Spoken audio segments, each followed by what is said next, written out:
What would you tell somebody that's watching this right now if they're on the fence about joining our mentor coaching program, our community? What advice would you give them? I would say do it.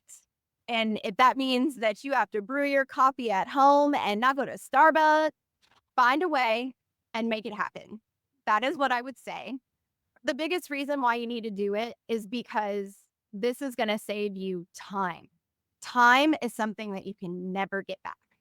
And it's going to save you headaches because you're not going to buy the wrong stuff and waste money.